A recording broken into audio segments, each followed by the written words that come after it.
Hello again.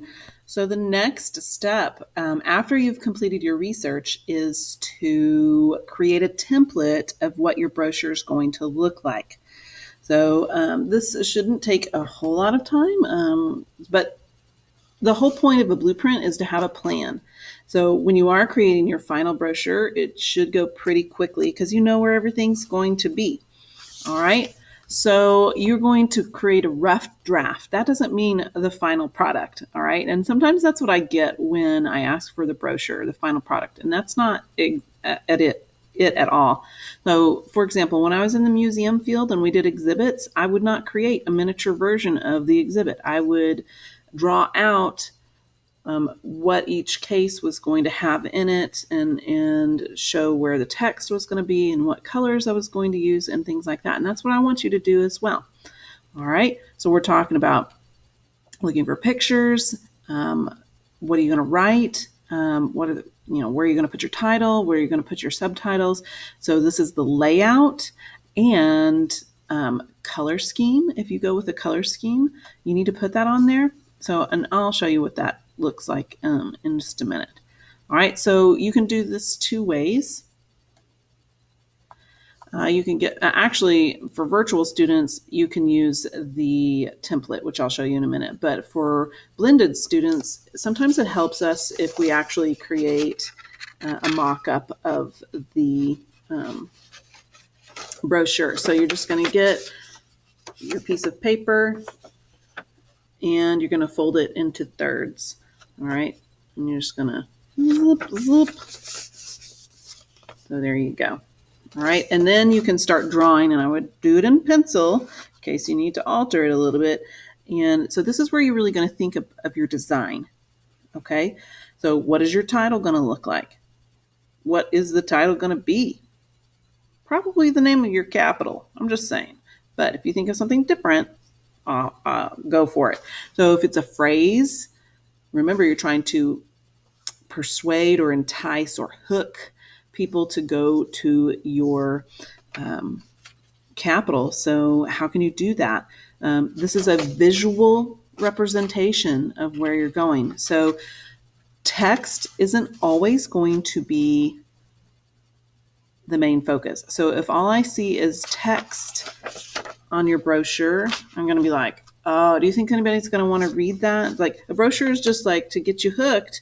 So then you go do some more research and get some more information about the place. So visually, this is what I'm trying to get across is you're going to create a brochure that's visually appealing with some information attached to it. But when I say visuals, I'm talking about color and I'm talking about exciting fonts that are readable. Okay, I'll hit on that in just a minute. And then pictures. Pictures are going to be essential here.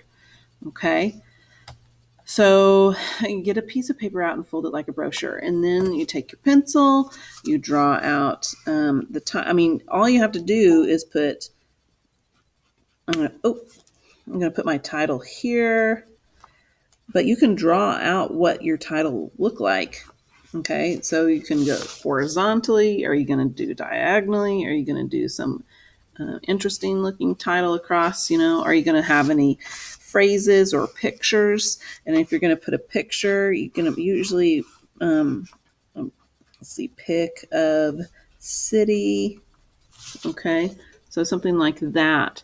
If you're going to rotate it. If you notice my example, you're able to actually rotate the pictures so they're not just in standard layout there, but you can rotate and make a little bit of movement in the visuals. And you can do that with your words as well. You can rotate the text box. I can't remember if they have word art in Google Slides or not. Okay, but this is where you can get really creative. So think about your creativity. Just don't put boxes everywhere and be like, yeah, that's what I'm going to do.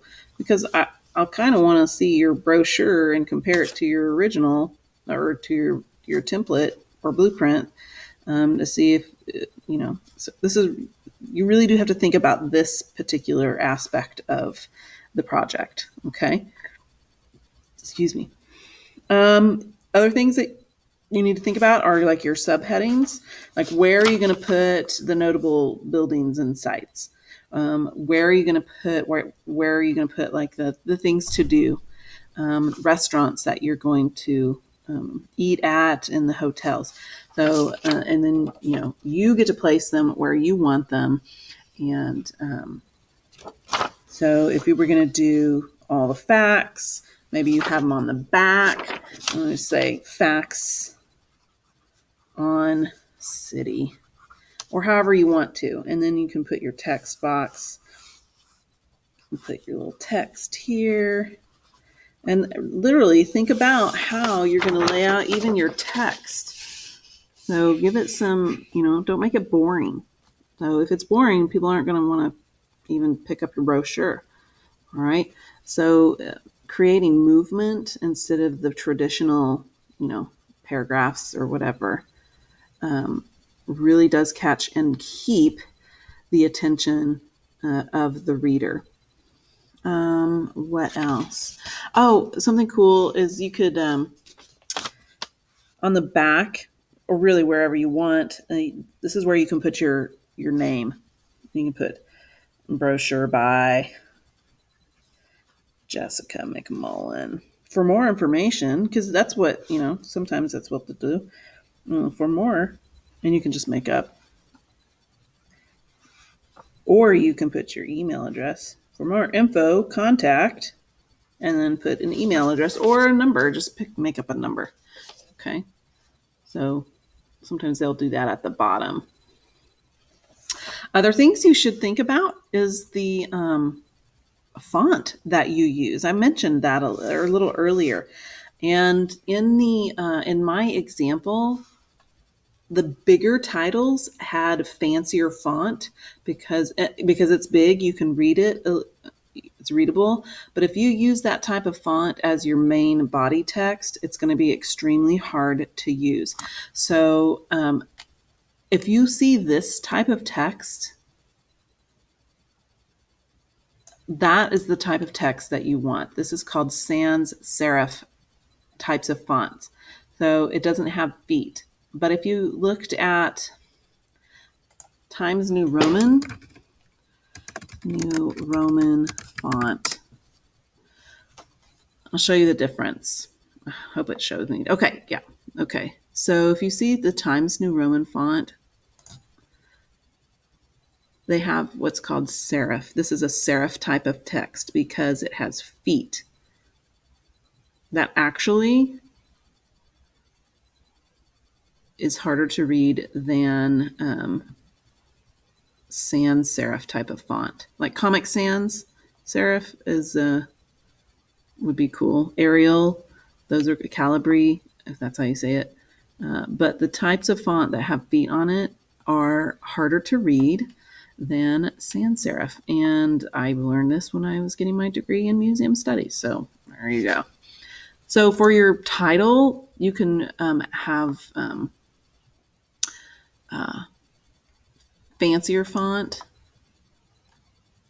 And for your main body text that has more information, then you probably want to use a sans serif. So I just saw this. Here are serif fonts because they have like a feet or a flourish, but sans serif means without feet, no flourishes on the letter. So like here's Century Gothic, Gill Sans Italic, and so forth. So you thought I was lying, but there is such a thing. It's serif and sans serif. All right, there you go. Okay. Those are just some suggestions that I would highly recommend that you use just for readability. And this goes with your project after this one too. And I'll remind you about that. Okay. Let's see, what else? Oh, you need to tell me what kind of colors you're going to use. So sometimes brochures have theme like colors. So you like if you're doing a Google slide presentation, it has a theme and it sticks with the theme of the font and colors. And you can just you can put like font used and and then colors. Whoops! Oh my gosh, I can't write.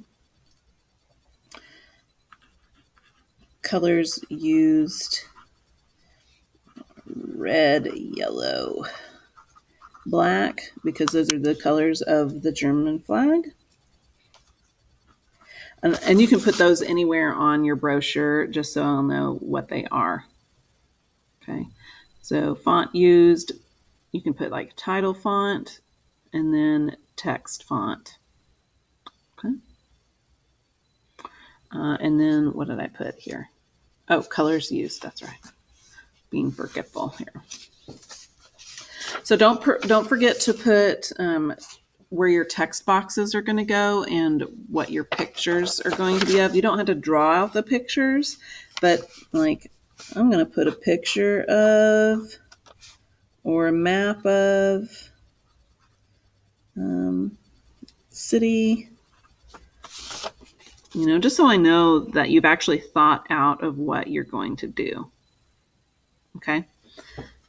And you have some idea of what it's going to look like. Or let's see. Yeah.